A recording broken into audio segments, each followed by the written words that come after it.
subscribe and press the bell icon to never miss any update. All right Canada Nepal तपाईँ हेरिरहनु भएको छ। Canada Nepal टिमको तर्फबाट यहाँहरूको सुस्वास्थ्यको कामना गर्न चाहन्छु। म आशा गर्छु लकडाउनको राम्रोसँग पालना गरिरहनु भएको छ र यो कोरोनालाई पराजित गर्नको लागि देशमा तपाईँ एकसाथ भएर अगाडि बढिरहनु भएको छ भन्ने अपेक्षा गर्छु। म यो लकडाउन सँगसँगै यो कोरोनाको कहर सँगसँगै तपाईँलाई नै विभिन्न कुराहरूको अपडेट दिनको लागि डिफ्रेन्ट सेलिब्रिटिजहरूसँग गफगाफ गरिरहेका छौँ। हामी अनलाइन थ्रु इन्टरभ्यू गरिरहेका छौँ। हामी यो सोसल डिस्टेन्सिङ र यो पिरियडलाई हामीले राम्रोसँग पालना गरेर यो सोसल डिस्टेन्सिङमा पनि अनलाइन थ्रुबाट राम्रोसँग इन्टरभ्यू गर्न सक्छौँ भन्ने कोसिस हामी गरिरहेका छौँ। सदैव मैले भनिरहेको छु अडियो र भिडियो क्वालिटीमा केही प्रब्लम आयो भने क्षमा दिइदिनु होला। मैले यही भनिरहेको छु। डिफ्रेन्ट सेलिब्रिटिजहरूसँग जोडिने क्रममा आज चाहिँ मसँग हुनुहुन्छ मिस नेपाल उषा खड्गी हुनुहुन्छ। 2000 को मिस नेपाल हुनुहुन्छ। उहाँ चाहिँ सन् 2000 को मिस नेपाल। उहाँ व्यवसायी पनि हुनुहुन्छ। धेरै कुराहरू उहाँले गरिरहनु भएको छ। आज चाहिँ म उहाँसँग उहाँको लकडाउन अनुभवको साथसाथै अन्य केही विशेष टपिकमा पनि कुराकानी गर्ने कोसिस गर्छु।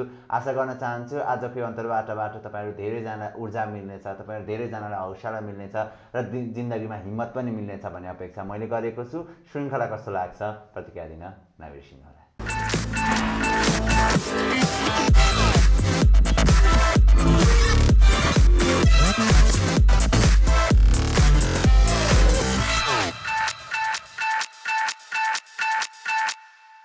वेलकम उषादी। थ्याङ्क यू मेरो भाइ। नमस्ते क्यानाडा नेपाल हेरिरहनु भएका सम्पूर्ण दर्शकहरूलाई। तो हाल खबर के छ? ठिक छ भाइ, केही छैन, घरमा बसिएछ। लकडाउन कहिले खुल्छ भनेर औँलामा दिन गरेर बसिएछ, त्यही हो। बिस्तारै त यी सबै कुराहरू चाहिँ तपाईँ यति बेला चाहिँ इन्स्टाग्राममा डिफ्रेन्ट सेलिब्रिटिजहरूसँग डेली इन्टरेक्ट गरिरहनु भएको छ होइन, उहाँहरूसँग गफगाफ गरिरहनु भएको छ। त्यो सेसन कतिको रमाइलो भइरहेछ? रमाइलो भइरहेछ। सुरु गरेको आज लगभग 15 दिन हुन आँट्यो। रमाइलो छ। एभ्री डे नयाँ सेलिब्रिटी गफगाफ। खासमा लकडाउनमा के गर्ने यो टाइममा भन्ने हिसाबले बसिरहेको थिएँ। अनि अब यसको सही सदुपयोग गरौँ न यो टाइमको भनेर स्टार्ट गरेको। तर राम्रो रेस्पोन्स आइरहेछ भ्युअर्सहरूबाट, सजेसन्सहरू राम्रो आइरहेछ। सो त्यही भएर झन् कन्टिन्यू गर्न मन लाग्यो। मैले सोचेको थिएँ हप्तामा 2-3टा मात्रै गर्छु होला भनेर। यति धेरै रिक्वेस्ट गर्नुभयो गेस्टहरूले, मेरो भ्युअर्सहरूले कि मैले अब एभ्री डे नै जस्तो गरिरहेको छु सुरुबाट नै। अनि जस्तो अब यो त लामो समय पछाडि तपाईँ यस्तो प्रश्न उत्तर गरिरहनु भएको छ होइन, सामाजिक सञ्जालको थ्रुबाट भए पनि इन्टरभ्युजहरू गरिरहनु भएको छ होइन। सो तपाईँलाई पर्सनली कतिको एक्साइटिङ लागिरहेको छ? टु बी अनेस्ट मलाई चाहिँ सुरुमा गेस्ट भन्दा म नै बढी नर्भस भएको जस्तो फिल हुन्थ्यो। मलाई त्यो स्क्रिनमा चाहिँ देखिँदैन थियो र गेस्टहरूलाई पनि त्यो थाहा हुँदैन थियो। गेस्टहरू उल्टै आफै नर्भस भइराख्नु हुन्थ्यो किनभने इट्स लाइभ होइन। त्यहाँनिर चाहिँ अलिकति लाइभ भन्ने बित्तिकै एउटा सबकन्सियस माइन्ड हुन्छ, अब के बोलिन्छ होला, के मिस्टेक भयो भने एडिट गर्ने ठाउँ पनि छैन भनेर त्यो एउटा माइन्डमा घुम्दो रहेछ सबैभन्दा पहिला कुरा। अनि गेस्ट आफैमा नर्भस, म सुरुमा आफैमा नर्भस थिएँ। र after 14 years, 14 more than 14 years भनौँ, 15 इयर्स भयो होला, 2005 पछि मैले 2004 पछि मैले इन्टरभ्यू प्रोग्राम गरेको थिइनँ अहिलेसम्म। मैले धेरै गरेँ टिभीमा, कुकिङ सो गरेँ, त्यसै गरेर ट्राभल सो गरेँ, अनि फेसन सम्बन्धी सोजहरू गरेँ। अनि इन्टरभ्यू सो नगरेको धेरै भइसकेको भएर पनि सुरुमा अलिअलि नर्भसनेस अनि अलिकति ला अब के हुन्छ होला, त्यो पनि लाइभ भनेको थियो। तर होपफुली राम्रै भइरहेछ अहिलेसम्म। म चाहिँ इन्जोय गरिरहेको छु। पक्कै पनि यहाँको भ्युअर्सले पनि इन्जोय गरिरहनु भएको छ र डिमान्ड भइरहेछ र डेली तपाईँले लिइरहनु भएको छ होइन। यो त इन्ट्रेस्टिङ भइरहेको छ। डिफ्रेन्ट सेलिब्रिटिजहरूले त्योभन्दा अगाडि चाहिँ तपाईँले मिस नेपालको जर्नी पनि एकचोटि सरसर्ती सेयर गर्नुभयो यो बिचमा होइन, मालविका दिको लाइभमा बसेर यहाँले मिस नेपालका जर्निजहरू, त्यो मोमेन्ट्सहरू पनि याद गर्नुभयो। त्यो फ्ल्यासब्याकले चाहिँ कतिको एक्साइटिङ थियो त्यो मिस नेपाल जर्नीको फ्ल्यासब्याकको मोमेन्ट्सहरू चाहिँ? मिस नेपाल जर्नी त सधैँ लाइफमा जोडिन्छ होइन। म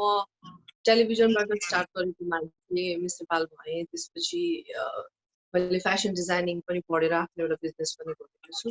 तर मलाई मेरो डेजिग्नेसनमा तपाईँ के राख्नु मन पराउनुहुन्छ भन्दाखेरि मलाई सधैँ नै उषा खड्गी मिस नेपाल 2000 भनेको नै एकदमै मनपर्छ, प्राउड फिल हुन्छ। त्यसपछि त्यो लाइभ सेसन हेरिसके पछाडि चाहिँ होइन मैले त्यहाँबाट थाहा पाएका कुराहरू कि तपाईँले मिस नेपालको कन्ट्र्याक्ट हुँदाहुँदै विवाहको डिसिजन लिनुभएको रहेछ त्यो बेलामा होइन त्योवाला पोर्सन मलाई एकदमै इन्ट्रेस्टिङ लागेको थियो कि खासमा बिचमा 1 वर्ष तपाईँ पछाडि 1 वर्ष मिस नेपाल भएन त्यो पछाडि त फेरि कन्टिन्यू भइरहेको छ होइन सो तपाईँ त 2 वर्षको मिस नेपाल हुनुहुँदो रहेछ मैले ठ्याक्क त्यही बेलामा त्यो लाइभ सेसन हेरिसके पछाडि थाहा पाएको थिएँ होइन सो 2 वर्षसम्म मिस नेपालको क्राउन चाहिँ पाउने तपाईँ एक मात्र हुनुहुन्छ सम्भवतः नेपालको मिस नेपालको हिस्ट्रीमा होइन सो त्यो मोमेन्ट चाहिँ कतिको एक्साइटिङ थियो एक्साइटिङ त थिएन होइन 2001 म 2000 मा भएपछि 2001 मा मिस नेपाल भएन दरबार हत्याकाण्डले गरेर त्यो अब हाम्रो देश नै अलिकति शोकमा डुबेको अवस्था थियो सो त्यो कारणले गर्दा मिस नेपाल हुन सकेन 2001 मा सो 2001 मा नहुने भएपछि नर्मली आफ्टर मिस नेपाल 1 इयरको मात्रै कन्ट्र्याक्ट हुन्छ 1 इयरको कन्ट्र्याक्टमा तपाईँ जुन इयर मिस नेपाल हुनुहुन्छ त्यो भएर अर्को क्राउनिङ नभएसम्मको लागि कन्ट्र्याक्ट हुन्छ हाम्रो जसमा हामीले विवाह गर्न नपाउने अनि एउटा नियम कानुनभित्र बस्नुपर्ने आदि इत्यादि कुराहरू हुन्छन् तर मेरो सिम्पल लजिक त्यति बेला के थियो भन्दाखेरि 1 वर्षलाई त मैले सबै कन्ट्र्याक्टहरू पुरा गरिसकेको छु अब 2001 मा भएन भने कि म 2001 को पनि मिस नेपाल म नै हो भनेर डिक्लेयर गरिदिनु पर्यो होइन मिडियामा अदरवाइज अब हामीले मुखमा त भनेर त हुँदैन डिक्लेयर गर्नुहुन्छ भने म त्यही अनुसार नियम कानुनमा बस्छु न मेरो घरमा विवाहको कुरा भइरहेछ यदि म 2001 को पनि मिस नेपाल हो भने म यो साल बिहा गर्दिनँ अर्को साललाई म पोस्टपोन गर्छु म फ्यामिलीलाई पोस्ट गर्छु भनेर मैले कुरा राखेको थिएँ इन्टेन्ट ट्रेजरमा सो त्यसरी फर्मली प्रेस कन्फरेन्स गरेर डिक्लेयर गर्नु चाहिँ मिल्दैन भन्नुभयो अनि त्यसो भए त लन त मेरो घरमा फ्यामिलीमा एकदमै प्रेसर भइरहेको छ बिहाको के गर्ने भनेपछि एन्ड देन मैले 2001 को इन्डमा चाहिँ बिहे गरेँ अब 2002 मा चाहिँ बिहे ओके सो यो चाहिँ मेरो लागि इन्ट्रेस्टिङ लागेको थियो त्यो लाइभ सुनिसके पछाडि तपाईँको स्टोरी मध्येको इन्ट्रेस्टिङ लागेको यो थियो मलाई त्यस पछाडि तपाईँले फेसन डिजाइनिङ पनि गर्नुभयो आफ्नै बुटिक पनि सञ्चालन गरिरहनु भएको छ होइन यो बिचको यो व्यवसायी लाइफ त्यस पछाडि मिस नेपालको लाइफ त्यस पछाडि विभिन्न अरू टेलिभिजन प्रोग्राम्सहरू पनि गर्नुभयो होइन यी लाइफको डिफ्रेन्ट फेजहरूलाई चाहिँ यो लकडाउनमा कतिको आफूले सेल्फ रियलाइज गरिरहनु भएको छ कतिको सोचिरहनु भएको छ यी कुराहरूलाई नर्मली त फर्स्टको 1 हप्ता जति त म एकदम मेन्टली रिलिफ भएको थिएँ लकडाउनमा किन भन्दाखेरि एकदम भागादौडी लाइफ थियो होइन एक दिनमै कहाँ पुग्नुपर्ने के काम भ्याउनु पर्ने त्यो सबै थिएन घरमा बस्छ आफूलाई मन परेको काम गर मेन्टल प्रेसर छैन होइन डेली रेडी भएर निस्किनु पर्दैन ड्राइभ गर्नु पर्दैन त्यो सबै एक किसिमको एकदम रिलिफ थियो म त आनन्दले बिहानै बेलुकै दिउँसै सुत्दै हुन्थेँ त्यति बेला सो सेकेन्ड विकसम्म पनि त्यस्तै भयो थर्ड विक पछि चाहिँ मैले रियलाइज के गर्न थालेँ भन्दा ला अब त आफ्नो बिजनेस छ अब कसरी हुन्छ नि अब स्टाफहरूलाई कसरी म्यानेज गर्ने स्यालेरी कसरी म्यानेज गर्ने अब बिजनेसको के हुन्छ भनेर त्यो चाहिँ टेन्सन हुन थाल्यो त्यति बेला होइन र बिस्तारै यसरी सोचेँ अब मलाई मात्र होइन धेरै ठुला बिजनेसम्यानहरूलाई यस्तो किसिमको टेन्सन छ त्यो टेन्सन पनि बिस्तारै हराएर गयो त्यसपछि लौ न अब के गर्ने अब खुल्ला अब 10 दिन अब 15 दिन 20 दिन भन्दा मोर देन 60 डेज भइसक्यो सो 10 दिन अगाडि त्यही कारणले गर्दा आफूलाई मन परेको यही काम आउँछ बोल्नु आउँछ इन्टरभ्यू लिइरहेको अहिले सबैले लाइभ पनि गरिरहनु भएको त यसमा मैले इन्टरटेनमेन्ट सेक्टरबाट किन नगर्ने भनेर त्यही सोचले नै अनि स्टार्ट गरेँ सो अहिले 10-15 दिन त यति फास्ट बितिरहेछ कि मदन के भन्नु सो एभ्री डे त्यो यस्तो हुन्छ कि हुँदैन दिदी जस्तो मैले तपाईँको इन्टरभ्यू लिँदैछु भने होइन मैले तपाईँको बारेमा रिसर्च गरिरहेको हुन्छु तपाईँ पनि लाइभमा 1 घन्टा मैले एउटा गेस्ट बोलाइरहेको छु भने पछाडि त्यो गेस्टको बारेमा थोरै रिसर्च गर्नुहुन्छ कि हुन्न एकदम गर्छु न रिसर्च नगरी त कामै भएन होइन किनभने अब गुगलबाट जति इन्फर्मेसन लिन सकिन्छ आफूले उहाँलाई पर्सनली चिनेको छु भने चाहिँ अब त्यो उहाँको कति कुराहरू थाहा हुन्छ त्यही अनुसार क्वेसन्सहरू बनाउँछु अनि उहाँको साथीभाइ यो कोआर्डिनेटरसँग पनि सोध्छु र सँगसँगै हाम्रो आफै गेस्टलाई पनि मैले मेसेन्जरमा हुन्छ फोन गरेर इन्फर्मेसन चाहिँ लिन्छु त्यो भयो भने अझ रमाइलो मैले चाहिँ गर्ने गरेको छु यो चाहिँ तपाईँको लाइभ सेसनको भएर मैले प्रश्न गरेँ मलाई चाहिँ आज तपाईँलाई अरू कुराहरू पनि सोध्न मन छ कि किनभने तपाईँले मिस नेपालको क्राउन लगाएको 20 वर्ष भयो होइन 2000 को मिस नेपाल हुनुहुन्छ अहिले हामी 2020 मा छौँ यो 20 वर्षमा नेपालमा मिस नेपालहरूलाई हेर्ने दृष्टिकोण ग्रामर फिल्डलाई हेर्ने दृष्टिकोण अनि फेसन सेन्स के मान्छेहरूको हुन्छ नि फेसन कन्सियस हुने हुन्छ नि यो चेन्जेसहरू कतिको पाउनु भएको छ तीनटा टपिक एकैचोटि राखेँ मैले कुन चाहिँलाई सहज हिसाबले जवाफ दिनुहुन्छ त मदन यो 20 वर्षमा धेरै चेन्ज छ फ्यासनदेखि लिएर मेकअपदेखि लिएर सेल्फ जुन एउटा सेल्फ रेस्पेक्ट हुन्छ नि सेल्फ आफूलाई नै मैले आफूलाई राम्रो देखाउनु पर्छ I have to be confident I have to look good भन्ने जुन छ नि त्यो एकदमै धेरै डेभलप भएको छ त्यो सायद त्यसको एउटा कारण हुनसक्छ अहिलेको एकदमै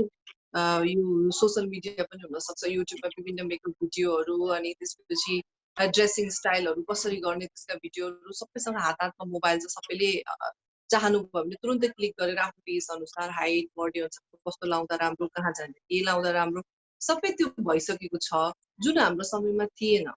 हाम्रो समयमा एउटा सर्टेन टाइममा ट्रेनिङ हुन्थ्यो त्यो ट्रेनिङ अवधिभरि हामीलाई जे कुरा सिकाइन्थ्यो पर्सनालिटी ग्रुमिङमा जस्तै अब सेल्फ मेकअपदेखि लिएर सेल्फ ड्रेसिङ सेन्सदेखि लिएर सबै त्यो कुरालाई हामीले आफू जस्तै अब म मिडियामा छु एभ्री डे नयाँ ठाउँमा जानुपर्छ त्यही अनुसार ड्रेसअप गर्नु मेकअप गर्नुपर्छ त्यो गर्दा गर्दै मैले सिकेँ होइन किनभने मलाई कर पनि थियो तर अहिले त स्टुडेन्टदेखि हाउसवाइफदेखि वर्किङ लेडिज सबैको लागि एउटा वान क्लिक इज इनफ के त्यो कारणले गर्दा धेरै अपडेट छ अनि मिस नेपालको जर्नीको कुरा गर्दा त्यति बेला म मिस वर्ल्डमा मेकअप मिस वर्ल्डमा पुगेपछि जुन मैले मेकअप गरेर निक्लेँ मेरो मेकअप र अरू कन्टेस्टेन्ट अरू देशका मेकअपहरू एकदम फरक थियो कि मेरो मेकअप त्यति बेला नेपालमा म्याट मेकअप चलेको थियो एकदमै डार्क लिपस्टिक म्याट अनि फेसहरूमा पनि नो हाइलाइट त्यस्तो हाइलाइट भन्ने त थाहा नै थिएन त्यति बेला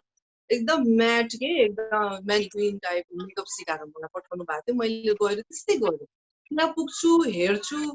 मलाई त कस्तो वियर्ड फिल भयो कि आफैलाई ला के हो भनेर सबैलाई हेर्छु सबैको गाला टल्केको छ लिपस्टिक टल्केको छ शाइनिङ ग्लसी एकदम अर्कै मेकअप छ एकजनाको होइन दुईजनाको होइन तीनजनाको होइन ओ माई गड म त कस्तो मलाई त आफू त ला जस्तो फिल भयो अनि त्यसपछि सेम डे मैले गएर लन्डनमा मैले अलिक सपिङ गरेँ मेकअप सामान त्यहाँ कस्तो किसिमको मेकअप गर्छ के लाउँछ त्यो गरेर सेल्फ मेकअप क्लास मेरो मेकअप आर्टिस्टले दिनुभयो मलाई त्यही त्यसपछि डे 5 बाट चाहिँ मैले उतै अनुसारको मेकअप गर्छु सो यति धेरै फरक थियो कि यहाँको ट्रेन्ड र उताको ट्रेन्डमा यहाँ नेपालमा यसरी डिप गरेर लाउने लिप ग्लस चाहिँ आएको थिएन त्यति बेला जुन मैले उताबाट लिएर आएको थियो सो एकदमै फरक थियो कि हुन्छ नि संसारै हाम्रो देश नेपाल र संसार चाहिँ 10 वर्ष अगाडि पछाडि भएको जस्तो मलाई फिल भएको थियो त्यति बेला द्याट्स भेरी सम्झिँदा अचम्म लाग्छ कि तपाईको बेलाको मिस वर्ल्ड प्रियङ्का चोपडा हुनुहुन्थ्यो हैन जस्तो मैले यो सोध्न खोजेको चाहिँ जस्तो इन्टरनेसनल सेलिब्रिटिजहरू जो हुनुहुन्छ होइन अथवा मिस वर्ल्डहरू नै हुनुहुन्छ उहाँहरू चाहिँ अथवा मिस वर्ल्डमा सहभागीहरू हुनुहुन्छ जति धेरै इन्टरनेसनल सेलिब्रिटीहरू ग्लोबल्ली परिचित हुनुहुन्छ नि नेपाल र नेपाली सेलिब्रिटिजहरू नेपालमा भएका मिस नेपाल अथवा मिस वर्ल्डमा सहभागी भएका सेलिब्रिटीहरू चाहिँ त्यो ग्लोबल्ली पुग्न सकिरहेको छैनन् हो त्यो लाग्छ रिच ग्लोबल रिचमा नेपालको उपस्थिति यस्तो छ अब अहिले जस्तै इन्टरनेसनल सेलिब्रिटी कुरा गर्दा अब हाम्रो छिमेकी भारतको सेलिब्रिटीको कुरा गर्दा प्रियङ्का चोपडा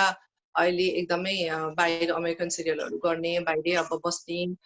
इन्टरनेसनल मोडलको रूपमा स्थापित भइसक्नु भएको छ र हिस्ट्री पल्टाएर हेर्दा उहाँभन्दा अगाडि त्यति धेरै इस्टाब्लिस भएको अरू कोही पनि छैन इन्डियामा त भर्खर भर्खर स्टार्ट भएको छ भने हामीले पनि केही टाइम पुग्नु पर्ला कि भन्ने पनि मलाई लाग्छ र बिस्तारै गरी पनि रहनु भएको छ तर हाम्रो नेपालीको एउटा कुरा काट्ने बानी बानी के नराम्रो छ भन्दा अस्ति प्रियङ्का कार्की हाम्रो प्रियङ्का बहिनी कान फिल्म फेस्टिभलमा जानुहुँदाखेरि के अरे कानको त के अरे छेउ पनि पुगेर आएन यहाँ उहाँ भनेर खुट्टा तानेर विभिन्न कुरा गर्यो तर कान फिल्म फेस्टिभलमा त उहाँ जानु भएको हो नि जुन फेजमा जानु भएको पुग्नु भएको हो नि त त्यहाँ इन्भिटेसन आएको हो नि त त्यो कुरालाई किन हामीले पोजिटिभ रूपमा लिएन त होइन आज प्रियङ्का कार्कीको त्यति धेरै क्रिटिसिजम हामीले गर्नुपर्ने त्यो टाइममा त आवश्यक थिएन म त एकदमै प्राउड थिएँ ऊ कानमा गएर आउँदाखेरि उसको फोटोहरू मैले इन्स्टाग्राममा फलो गर्थेँ इच एन्ड एभ्रिथिङ म त एकदम प्राउड त्यसरी हामीले इन्करेज गर्ने हो भने सबै नेपाली सेलिब्रिटीले इन्टरनेसनल प्लेटफर्मको लागि ट्राई गर्नुहुन्छ कसैले त पस्केर राखेको छैन ए बाबा आऊ ल्याऊ खाऊ जाऊ यति सजिलो छैन we have to try so प्रियङ्काले त्यो एफर्ट लगाउनु भयो तर त्यहाँ चाहिँ क्रिटिसिजम भयो सायद त्यो क्रिटिसिजमले अरूले मार्नु हुनसक्छ होइन श्रृङ्खला कतिवटा मिस वर्ल्डमा गएर आउनुभयो ब्युटी विथ पर्पस जित्नुभयो आइसक्नु भएपछि उहाँका कति धेरै कुराहरूमा क्रिटिसाइजहरू पनि गरियो वाइ क्रिटिसिजम किन घृणा किन हामी सेलिब्रिटीलाई विभिन्न गाली गलोच किन गर्ने गरेका जति गर्नुहुन्छ काम त्यसलाई किन हामी एप्रिसिएट गर्न सक्दैनौँ किन पोजिटिभ लिन सक्दैनौँ किन गर्छौँ कि जस्तै एउटा सानो सन्दर्भमा जोड्न चाहन्छु अहिलेको यो अनुष्का शर्माको पाताल लोकमा जुन नेपाली चेलीलाई मिसबिहेभ गरेर बोलिएको छ त्यो सिन काट्नको लागि अहिले लिगल इस्युजहरू भइरहेछ होइन अहिले अब केस पनि लिगल नोटिस पनि जारी भइसकेको छ अनुष्का शर्मालाई सो जब विदेशीले नेपालीलाई गाली गर्दा हामी यति छिटो एक्सन लिन सक्छौँ भने हामी नेपालीले नेपालीलाई विभिन्न थरीका कुराहरू बोल्दा हाम्रो पोस्टहरूमा युट्युब भिडियोमा फेसबुक इन्स्टाग्राममा भने हामीले के गर्ने त एक्सन लिने छिटोभन्दा छिटो एक्सन किन नलिने ताकि हामीले त्यो चिजहरूलाई रोक्न सकौँ किन हामीले नै हाम्रो हामी नेपाली भएर किन हामी आफ्नो नेपाली सेलिब्रिटीलाई गाली गलोच गर्ने त होइन त्यो एकदमै सोच्नु आवश्यक भइसकेको छ जब अरूले केही भन्दा चित्त दुख्छ भने आफ्नो सेलिब्रिटीलाई आफूले पनि त इज्जत गर्नु पर्यो किन गाली गएर एकचोटि हेर्नुहोस् त सेलिब्रिटीहरूको फेसबुकमा इन्स्टाग्राममा युट्युब भिडियोहरूमा ओ माई गड पढेर पढ्न नसक्ने र भन्न नसक्ने यस्ता यस्ता कुराहरू भनेका हुन्छन् महिला पुरुष हामी नेपाली दाजुभाइ दिदीबहिनीहरूले भेरी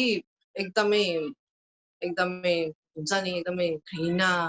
लाग्छ कि त्यो देखेर ओ माई गड त्यो कारणले गर्दा पनि सायद हे जति गरे पनि यस्तै त हो जे पाए त्यही बोल्छन् जे पाए त्यही लेख्छन् हामीलाई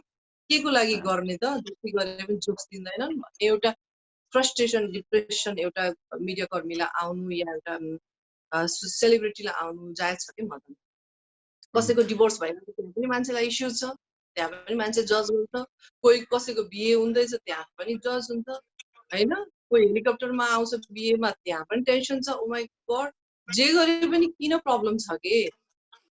हामीले गरेका राम्रो कुराहरूलाई किन देख्नु सो त्यो एउटा इन्करेज नभएको देख्दा पनि अलि छिटो दुख्छ कि यो बिचको फेजमा तपाईँलाई पनि केही डिस्करेज भयो है अभियसली मेरो बारेमा पनि जस्तै मेरो पर्सनल इस्युजका कुराहरू मिडियामा आउँदाखेरि विदाउट माई पर्मिसन कति धेरै कुराहरू आयो मैले सधैँ मिडियामा के भन्थेँ भन्दाखेरि मेरो प्रब्लम के छ भने म आफै नै मिडियामा आएर भन्छु होइन कसैले त्यति धेरै पोक गरिराख्नुपर्ने आवश्यक छैन र मैले आफ्नो भन्नुपर्ने कुरा समय आउँदा मैले भने र समय आएपछि फेरि पनि म भन्छु होला तर त्यसपछिका जति पनि न्युजहरू आए त्यो न्युजहरू मेरो पर्मिसन बिना र मलाई मेरो क्यारेक्टर एसासिनेसन गरेर मेरो चरित्र हत्या गरेर धेरै कुराहरू लेखियो धेरै नामहरू जोडियो धेरै न्युजहरू आइयो जसको लागि मैले एक्सन पनि लिएँ प्रेस काउन्सिलमा गएर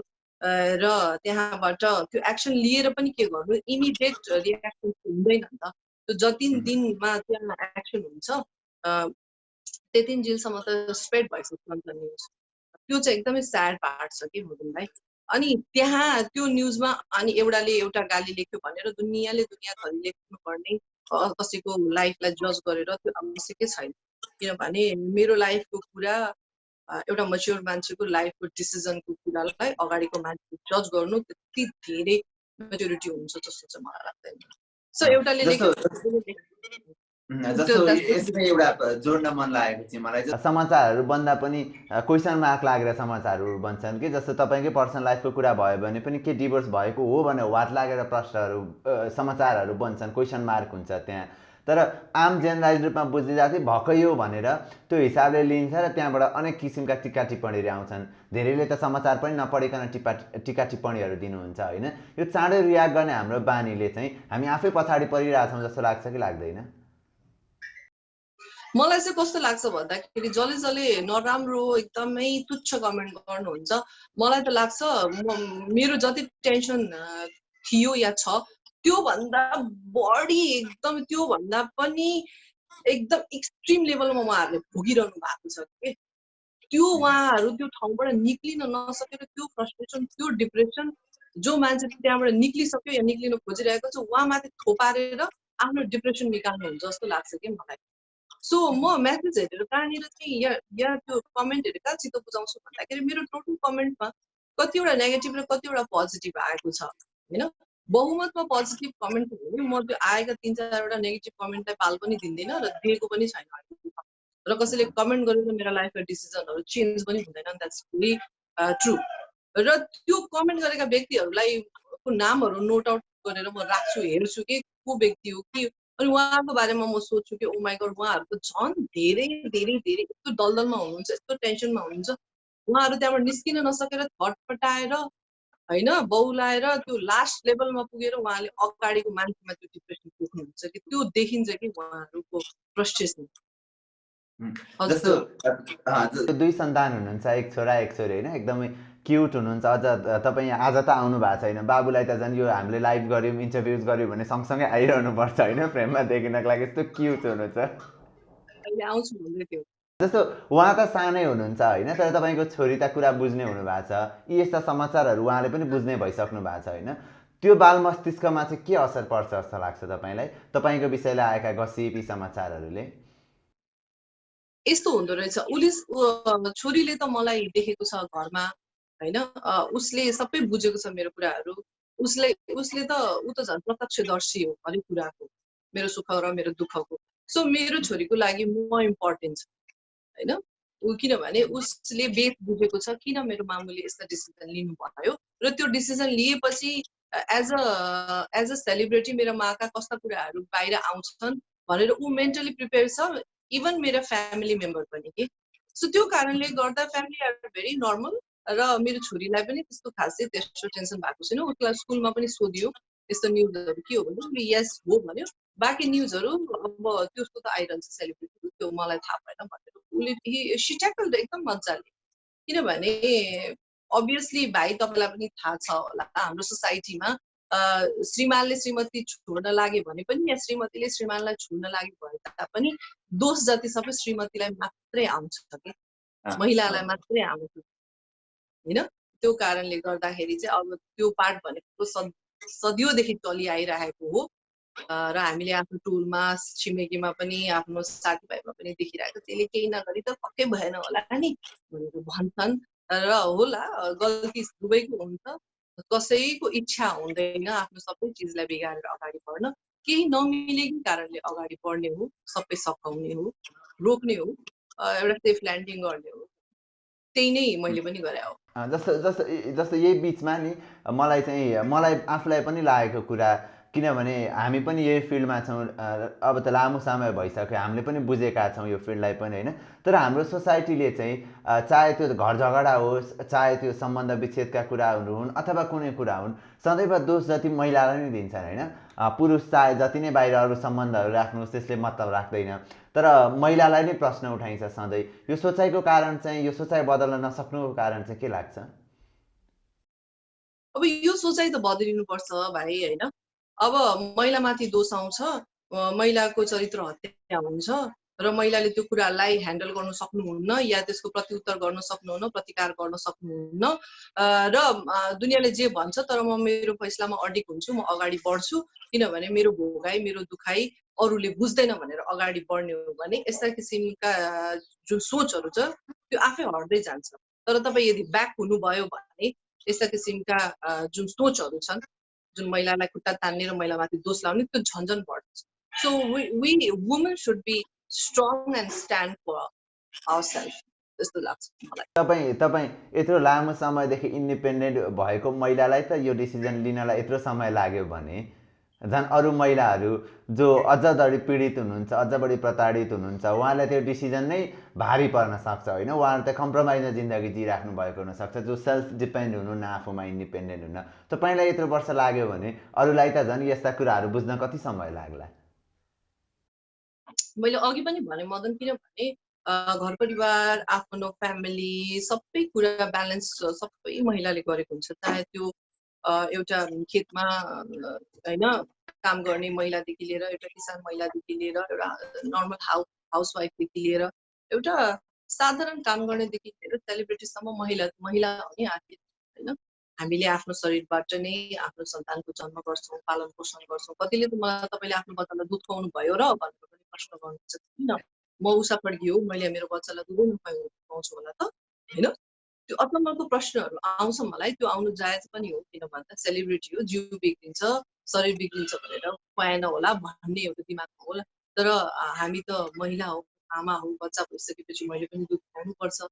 बच्चालाई उसको पालन पोषण गर्नुपर्छ, रातभरि उसलाई उठेर स्याहार्नुपर्छ, ऊ बिरामी हुँदा म पनि बिरामी जस्तो हुन्छु होइन। यो सबै कुरा जुन एउटा साधारण महिलामा हुन्छ हामीमा पनि हुन्छ, बुझ्नु भएन भाइ। तर थिङ इज कसैले पनि आफ्नो बनेको इन्फ्रास्ट्रक्चरलाई घर परिवारले तोड्न बिगार्न कसैले पनि सक्दैन। र यो सेल्फ एउटा हो कि तपाईँले मैले भनिहालेँ, एउटा म कुरा के जोड्न चाहन्छु भन्दा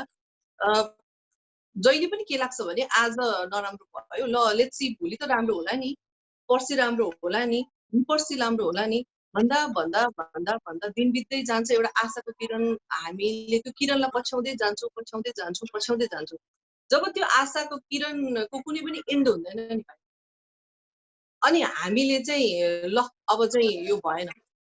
किनभने हिजोभन्दा आज ठिक भएन, आजभन्दा भोलि ठिक हुन्छ कि भन्ने आशामा अगाडि बढ्दा बढ्दा यदि त्यो कुरा सिचुएसन मिल्दै मिलेन, त्यो आशाको किरणले कुनै पनि ज्योति नै देखाएन भने त हामी त्यहाँ रोकिनु नै सही हुन्छ कि, नभए एकदम विकराल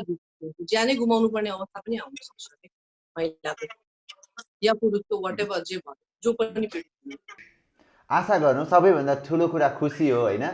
कतिपय खुसीहरू कम्प्रोमाइजमा मिल्छन्, तर कति हदसम्म कम्प्रोमाइज गर्ने भन्ने पनि हुन्छ होइन। सानो कुरा एउटा जोड्न चाहन्छु भाइ।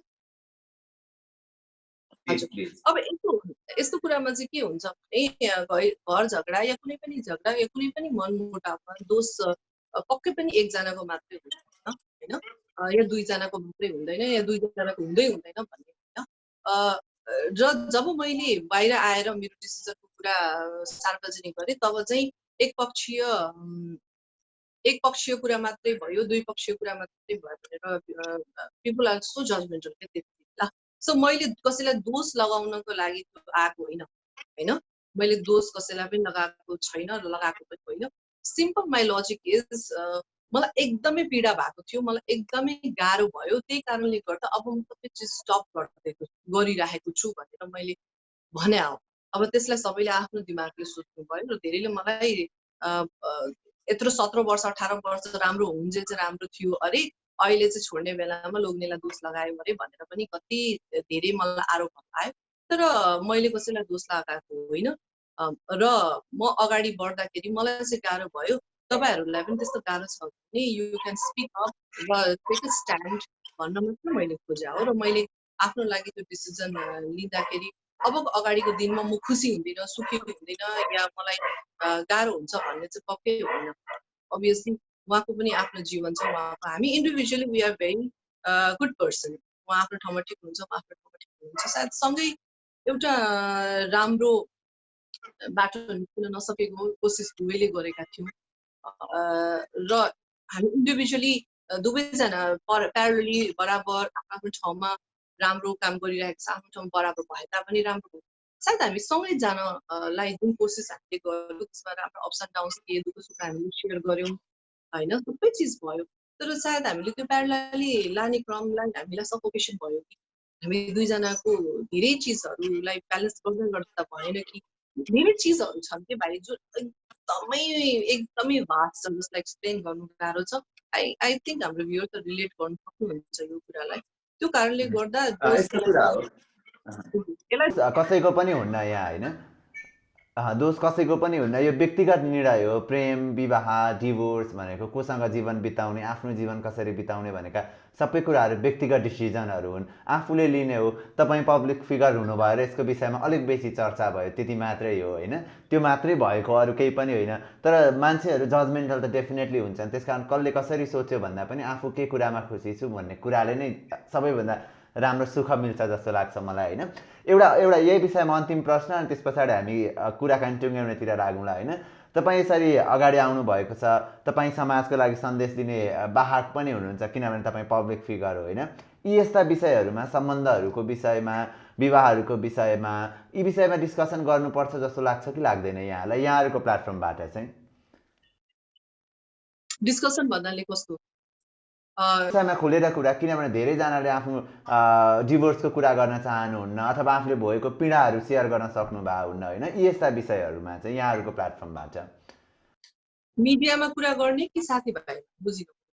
साथीभाइ अथवा तपाईँहरूसँग कसैले कुरा लिएर आयो भने यहाँ त कतिले त खुलेर कुरा पनि गरिदिनुहुन्न नि त होइन, आफ्नो एक्सपिरियन्स सेयर गरिदिनुहुन्न। तपाईँले एक्सपिरियन्स अब मिडियाबाटै गर्नुभयो अथवा पर्सनल लेभलमा सेयर गर्नुभयो भने त्यसले अरू कोही कसैलाई चाहिँ त्यसले पोजिटिभ म्यासेज दिन्छ अथवा उहाँले भोगेको पीडा पनि बाहिर निकाल्न सक्नुहुन्छ भने यस्ता डिस्कसन गर्न आवश्यक छन् कि छैनन् जस्तो लाग्छ? आई थिङ्क मलाई चाहिँ कस्तो लाग्छ भने सबैको घरमा समस्या होला के होला, सबैको आफ्नो इन्डिभिजुअल मान्छे भएपछि उतार चढाव सबैको जीवनमा होला। तर मलाई चाहिँ के लाग्छ भन्दा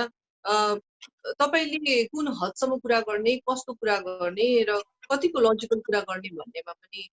डिपेन्ड हुन्छ। र अर्को कुरा, जहाँसम्म मिडियाको कुरा छ त्यहाँ चाहिँ तपाईँको आफ्नो स्वेच्छाको कुरा हो, तपाईँले कतिको कुरा गर्ने, के कुरा गर्ने, कतिको लजिक छ, त्यो त्यो त्यो एउटा सेल्फ